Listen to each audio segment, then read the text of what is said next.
Hey there, Mr. Redder here. Welcome back to another episode of Reddit Podcast Stories, where today, my jealous girlfriend is accusing me of stealing her dream job. Me, 23 male, and my girlfriend, who's also 23, we met through studying law at university together, and we have the shared goal of eventually becoming trainee solicitors.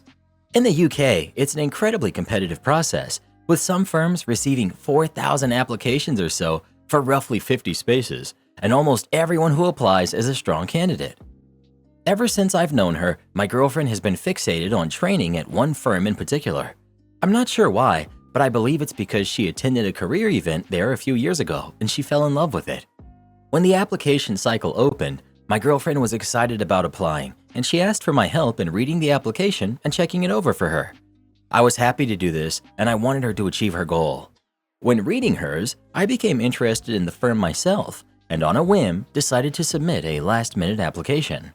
I weighed it up and decided not to tell my girlfriend about this, as I didn't feel my application was strong and I was less focused on only one firm, so I would send other applications out.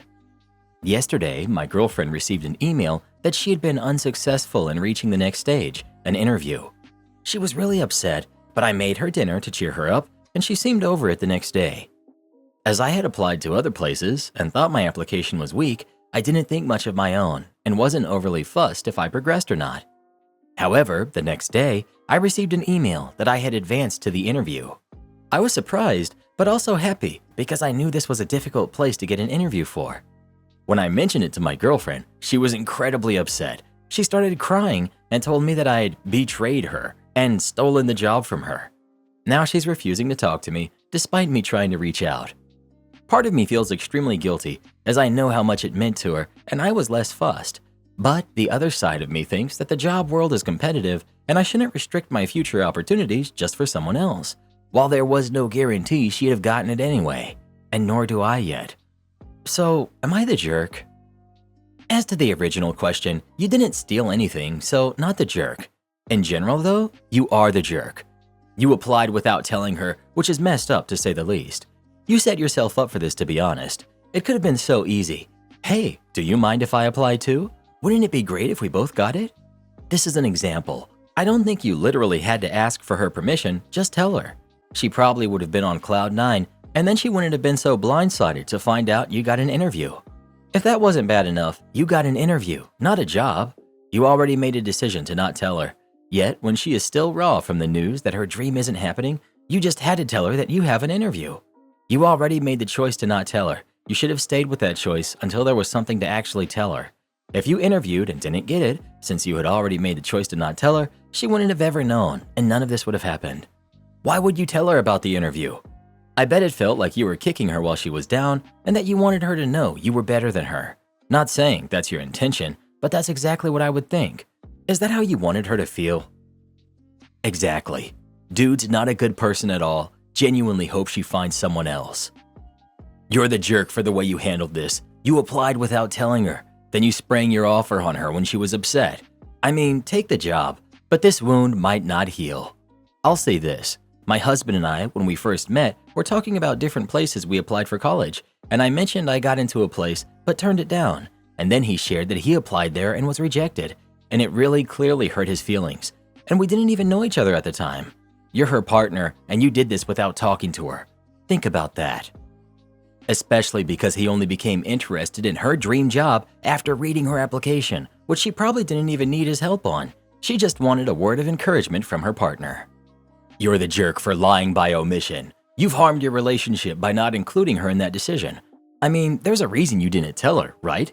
It wasn't because your application was weak, but because you knew she'd feel some type of way about the situation. I'd say not the jerk if you'd been honest and included her.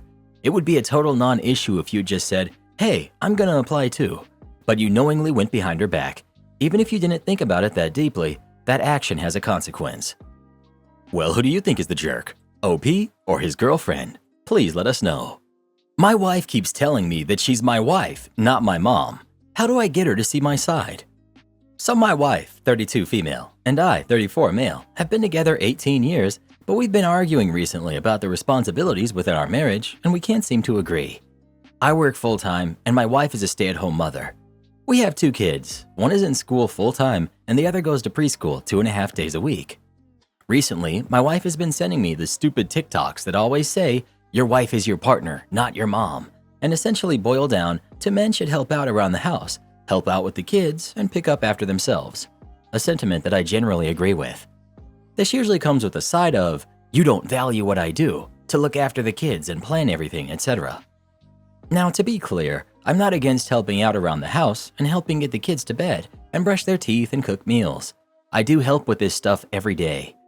I feel like all I do is work, because the second I finish work, I have kids to help with because she had them all day. My position is that she is right when she says kids are work, and I can appreciate that after a day of being with them all day, that she is probably tired of the kids. But I have also been at work all day too, and it isn't fair to expect me to be sole parent as soon as I'm finished. Then there's the issue of housework. Our house is always a mess, which frustrates me when she complains about having to do all the unpaid labor of managing a household and looking after the kids. Because from my perspective, I go to work in a messy house and I finish work in a messy house. I work from home, go into my office for 8 hours, only coming out for the occasional coffee and a snack, which means that 90% of my mess is contained to a room only I go in. Most days while I'm at work, she isn't even home. I feel that I'm holding up my end of the bargain by working full-time and then helping with housework and the kids outside of that. But she isn't holding up her end of it by looking after the house and kids while I'm at work. I could understand that she wouldn't get as much done around the house on days when our youngest is home, but on days where she is at preschool, she takes it as an opportunity to have a break and go shopping with her mom or go visit a friend. Whenever I bring this up or question how much effort she's putting in, I get, "You don't appreciate me," and "I'm not your mother." I'm not saying she should be waiting on me hand and foot as my personal maid, cook, or hookup partner. We don't even hook up anymore. Because I'm the man bringing home the bacon, and I really hope I don't come across that way in this post, as that's really not what I'm saying. But it's really getting to me trying to do everything, yet I'm being told I'm the problem for treating her like my mother because I'm expecting her to do her part. What can I do to help her see my side? Update. So a lot of people are saying we need to sit down and try to look at things as a team, and I'm totally on board for this approach, and I'll let you know how it goes. Also, to the people who dislike my framing of helping as it's my responsibility also, I agree. I use the term helping as that's the word she uses when saying I need to do more to help around the house. Another lot of you either can't read or are refusing to believe that I actually parent my own kids. I wake them up in the morning, I make them breakfast every day, I get them dressed every day, I take them to school 2 to 3 days a week. I know their teachers, I know all of their friends and their friends' parents' names. I know their doctors, I know their allergies, none thankfully. I do bath time, I get their PJs and read them the same bedtime stories every night for weeks. Because they don't want any of the other books that we have, they usually want George the Giant. I draw with them, I play games with them, I know their favorite Disney princesses and favorite superheroes. As for the household, I do laundry, I load the dishwasher, I cook my own lunches and tidy up after myself. I iron, I fold and put away laundry, I pick up their toys and tidy their playroom. I hoover on the weekends and I take them to kids' parties. I also do all of the chores that my wife won't because I'm the man, like taking out the bins, cleaning the car, mowing the grass, fixing anything that breaks. OP, you may want to consider the FAIR playbook and method so you can both see what and how much work you're doing. Maybe you already have an equitable split and it will show this to your wife. Maybe you don't, and this will come to light. My man, your wife is sending you a very clear message. You say you understand that she's working all day with the kids, but you clearly don't understand because you keep using the word help. These are your kids and this is your house. You're not helping, you're doing your share. Until you finally see it that way, the workload will remain unbalanced and your grill remain unhappy. You end by saying you don't expect her to be your maid, and that's great, but that's crazy and means nothing. My man, I am a stay-at-home dad. My wife works 12-hour shifts. Somehow, I manage to be a full-time caregiver and also keep my house clean. I also cook dinner every day. I never tell my wife, "I'm not your father." She works hard and does her share. Why is it that their house is always dirty? I will never understand this. You chose to have kids. You've seen that other people have kids. You must at least vaguely understand that it's hard. If you work your full-time job and can't manage helping out around the house, you have to make a choice. Either your marriage ends or you shorten your hours. I understand that the house is a mess, but when would you like her to take her free time? You take yours after work. She takes hers when the kid is in school. If the house isn't clean and it bothers you, then you clean the house. It's not complicated. Edit. Your wife is the sole parent for 8 hours a day. Is it too unbearable for you to be the sole parent for the remaining 4? Well, who do you think is the jerk? OP or his wife? Please let us know. So many of these stories really make me wish I had become a divorce attorney. They must be making some serious bank these days. Am I the jerk for how I reacted when my boyfriend confirmed that his ex was the right person at the wrong time? My boyfriend and I are in our late 20s, and we've been seriously together for a year now. We were hanging out with some of his friends, and they fondly talked about his ex, who he dated for over 4 years, and broke up because she got a job in a new city, so they broke up. I thought that everything was fine until a girlfriend told me that she heard my boyfriend say that his ex was the right person, wrong time, and cautioned me. When we got home, I asked him this, and he confirmed he said that, and I hated just how cavalier his response was. He said, sure, she was the right person at the wrong time, but I've moved on and love you now. Like, he doesn't get it.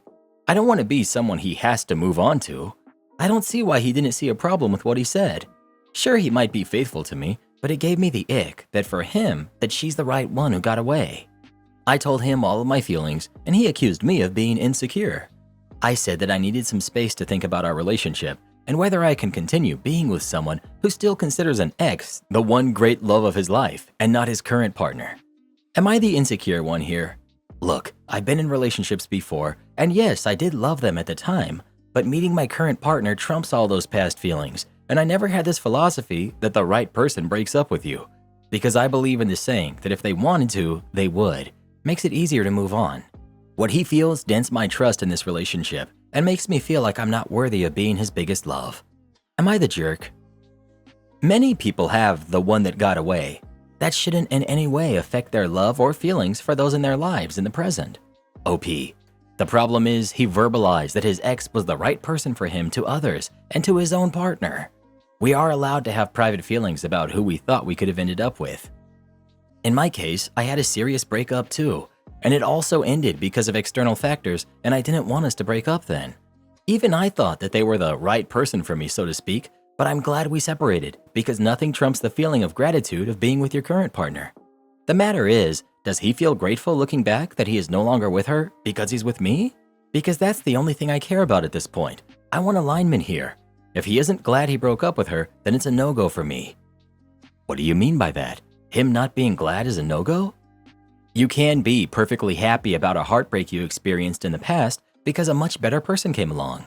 Speaking in hindsight, of course. I may not be happy when I was experiencing the heartbreak, but I am happy now that I experienced it in the past because I found a better partner in my present. For example, you can be happy your dream company turned you down from a job because you found something even bigger and better, which you wouldn't have had if you had not gone through the heartbreak of being rejected from that job. You can be happy that you got cheated on in the past because it saved you from building a life with that person. You can be happy you broke up with that boyfriend you dated for 5 years and didn't propose to you because being in that relationship kept you from finding your husband. This isn't about being happy in the sense that you're going all out partying throughout, but making peace with the fact that knowing in your heart you will always choose the present if given the choice to what reality you get to have. You need therapy because you're so insecure you're trying to dictate how he feels. OP. I can't control what he feels, but I can control who I choose to be with. This is why I made this post, to use it as a sounding board as to whether him and I have the same feelings about each other. I have no intentions of changing his feelings, just exploring what matters to me and assessing whether he feels the same way, and decide whether to break up or to continue. Update. He and I had a talk. It was clear that we are not aligned in the sense and how we feel about past relationships ending. I asked him whether he thinks that things ending with his ex is a good thing ultimately in hindsight, because that allowed him to find me. He disagreed with me, and yet said that he is happy he has me and loves me, but he can't admit that he is grateful for his past relationship ending. I just can't reconcile the two statements. It's too contradictory, and I find it will eat away at me if I stay in this relationship. So we broke up. Like I said, I don't condemn him for how he feels. I simply think that he isn't the man for me. Maybe he needs a girl who can understand him and probably has a history of being with someone she regrets leaving too. Anyway, some people try to trick me into thinking I'm the insecure one when I unironically was the one who proposed that first. But I remembered that my therapist said about boundaries and feelings, that they are not right or wrong, They are personal to each person and each relationship, and if they work for two people, why should anyone outside of you two have the right to comment on that? Condescending therapy to anyone is a bad thing, because one of the most important reminders in therapy is you're there to figure out your own needs and feelings, rather than accept something that's unacceptable to you. My boundaries and feelings with the right person for me will clearly not harm anyone, as I have no intent to change anyone's feelings or personality. I will just walk away. So yes, I conclude that I am not insecure. I'm just a person with different needs in a relationship who needs to find someone whose values align with mine. I'm not looking for someone who's never been in a relationship or anything. I've had enough experience with heartbreak myself. I just want someone who only prefers to be with me regardless of how meaningful their past relationships were, and I'll give them the same. Well, who do you think is the jerk? OP or her boyfriend? Please let us know. Reminds me of a song that I really like the lyrics to. God bless the broken road that led me straight to you. Don't worry, there's a lot of people out there, and you can find someone who will feel the same way about you that you feel about them. Fiance caught messaging a married woman during his bachelor party. I need advice. I'm 26, female. My fiance, male 27, and I are getting married this May. He had his bachelor party over the weekend. Well, last night I was doing his eyebrows and he fell asleep. He was snoring something hilarious, but I didn't have my phone to take a video, so I picked up his phone. While taking the video, a message popped up. I wish I was joking. From a married woman who has kids that he used to work with. The text read, "So glad to have been a part of your bachelor party, heart." I was confused because it was an all-guys event in the middle of the woods. I admit, curiosity got the better of me and I opened it. My mistake, but I genuinely didn't think I would find what I did. They had been flirting, really heavily, the night of his bachelor party. He was egging on her to attend, saying that he was sad she wasn't there. She in turn said things such as, "The missus wouldn't like it if I were there. I would have stolen you away from the boys. They wouldn't have liked that." To which he responded, "Would you now?" She then said, "Our last shot," to which he liked with a heart. I told him immediately what I saw and apologized for snooping. However, I was really uncomfortable with this. Even if he was drunk, I still don't think that it was okay. He denied it being flirty for a while, saying the last shot thing was in reference to alcohol, but given the context, I don't think it was. He has since apologized for disrespecting our relationship and is asking me for another chance. What do I do? I love him so much. I still do, but I am hurt. He says he's never met up with her and that they just started flirting out of the blue, but that makes zero sense to me. Any advice? Should we call off the wedding? An honest, loyal man wouldn't be texting another woman and sending flirty messages, especially not begging her to come to his party. The only person he should have been texting and begging was you. I think you need to blow this woman's life up. Text screenshots to her husband and let the dominoes fall.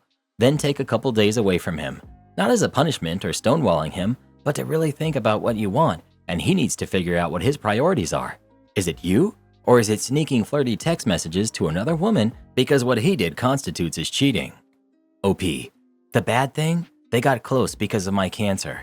I recently battled a very rare stage 3 cancer. In the earlier text, she's comforting him about my diagnosis. The most recent text I saw was from a day ago, so they were still texting even after his bachelor party. The universe is literally telling you to not marry this man. You were supposed to pick up that phone at the exact time you did and read his message. I would still leave the man who I thought was my soulmate if I saw messages like that. He has cheated the second he texted her. He was literally thinking about her in that moment and messaged without a second thought about you. They have definitely done the deed, but even him messaging, I'd say bye. OP. The really crappy thing, I looked at the timestamps. While he was texting her this, he was texting me about us having babies and how much he loves me. I hope you're healing well. Them getting close while you were sick is a major red flag. Men are statistically more likely to leave and or cheat on their wives when they're sick. You do not deserve a man who uses your illness to cozy up to another woman and then start begging her to come to him when he's drunk. He is for the streets, and I hope you realize you deserve so much better. OP.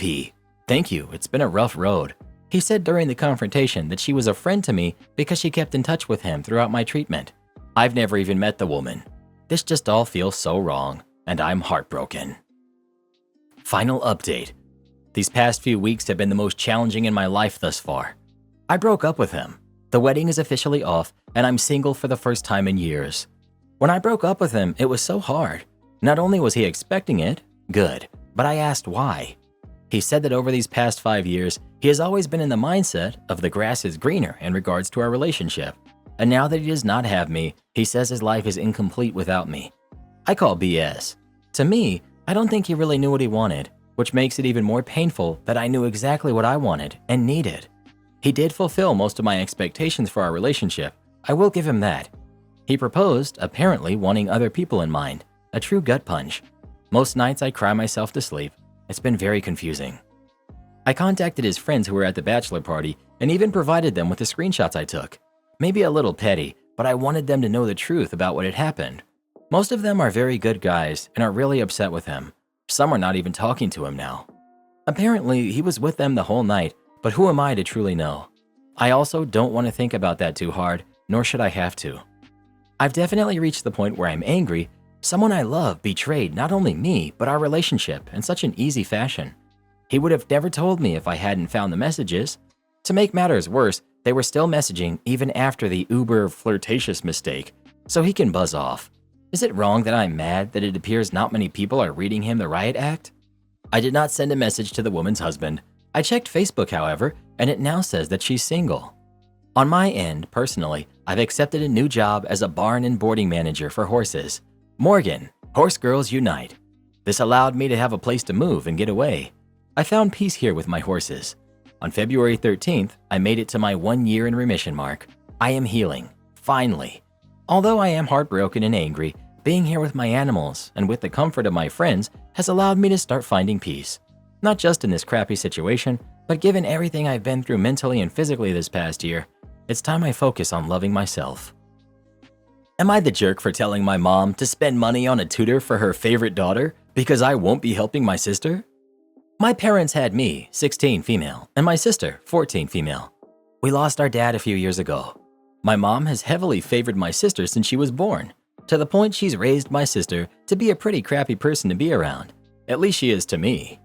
Dad noticed it and called mom out, and at some point they did therapy, where apparently it came to light that the grandmother she named me after was a person my mom had a lot of resentment towards. Why she named me after her then, I will never really know. She claimed not to realize at the time, but she at least had some resentment towards me based on that. She also had some PPD when I was born and claimed the early months with me were a very dark time. Whenever we fight, she takes my sister's side regardless of what's happening. Sister takes food off my plate, won't get in trouble. If I yell at her for it, I get punished. If I take food off my sister's plate, I get punished. Sister takes something from my room, nothing said. I bang on her door after she locked it and try to get it back, punished for harassing my sister and making noise. I tell my mom about this stuff happening. She says something about learning how to share, or my sister being the baby, or my sister needing more, so let it go. My sister loves to gloat that mom loves her more. My sister has told me that mom has told her she loves her but tolerates me.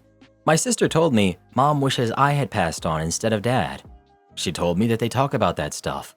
She also told me after dad passed, mom pulled all the money from my college savings and put it into hers. My sister also lies to my mom and claims I did stuff when she feels like I didn't get in enough trouble recently. In June, she got me grounded for the whole month by breaking her laptop and claiming I had done it. She knew it would be believable too, because I resented mom for buying my sister a brand new gaming laptop while I had to buy a really cheap secondhand one myself with money from my birthday and Christmas. Mom didn't even let me say anything, and my sister gloated that mom will always believe her over me. It came to my mom's attention a few months ago that my sister's struggling in school in a couple of places and she can't seem to catch back up easily. But I always had good grades. I could even graduate early in theory if my school offered that, but they don't. My mom is aware of this from past years, so she told me a couple of weeks ago that I need to start tutoring my sister before she gets into a hole that she can't climb out of. I told my mom I won't help my sister. Mom told me I will, and it's my duty to help. I told her to spend money on a tutor for her favorite daughter because I won't do a thing to help either of them with this. I told her they don't deserve my help. Mom asked how I could put my sister's future at risk. I shrugged. Mom called me names and slammed the door when she left. The tension is high because of this, and my sister is loving it. Am I the jerk? Not the jerk. Tell her you don't have the time. Since she already took everything from your college fund, you need to work extra hard for scholarships. Your sister has a cushion that you don't. When and if she denies, bring up all the lies your sister has told you.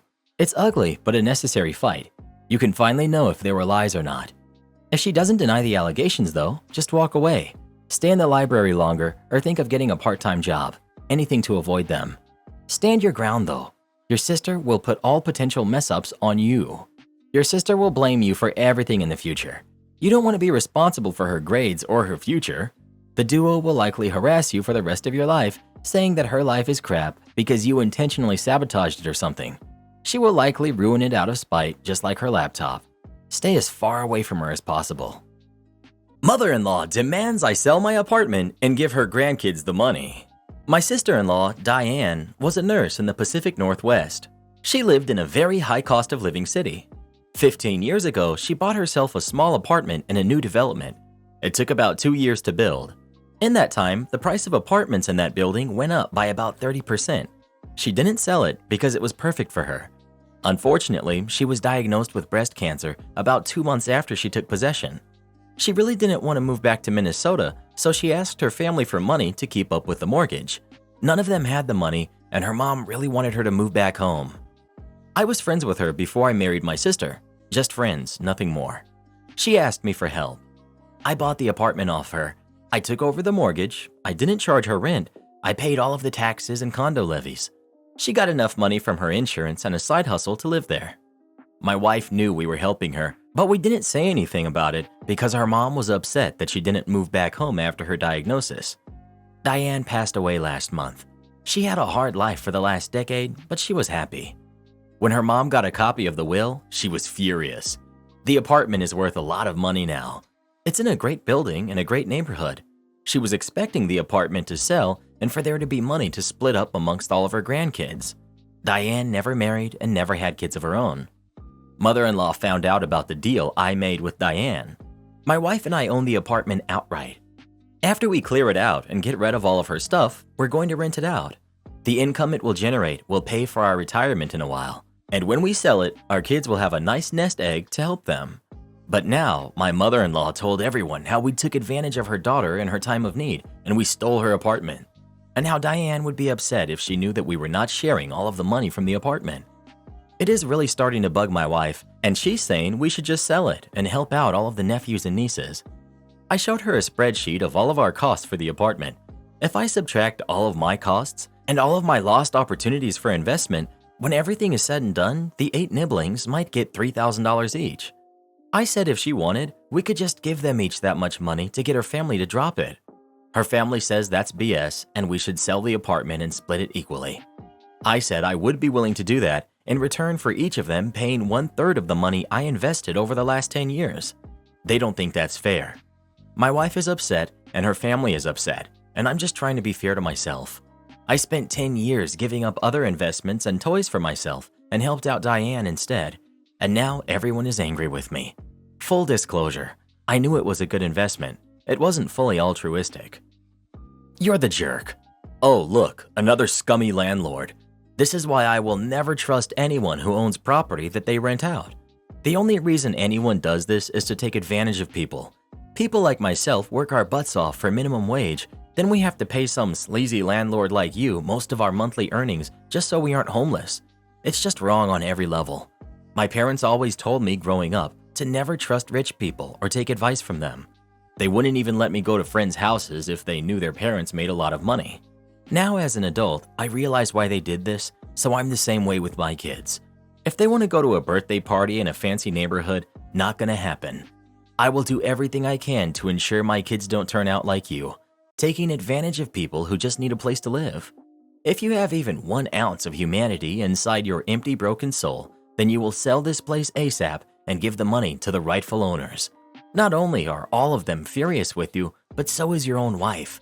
Whenever everyone has an opinion on you, and you're the only one who thinks everyone else is wrong, you're the problem. Well, who do you think is the jerk? OP or everyone else? Please let us know. I'm just still in awe of that last commenter. Do this next. Tap here on your screen to come see our new podcast playlist, where you'll find thousands of hours of the best stories you've ever heard. Or tap the one on the right. That episode is specifically just for you, based on other videos you've enjoyed the most.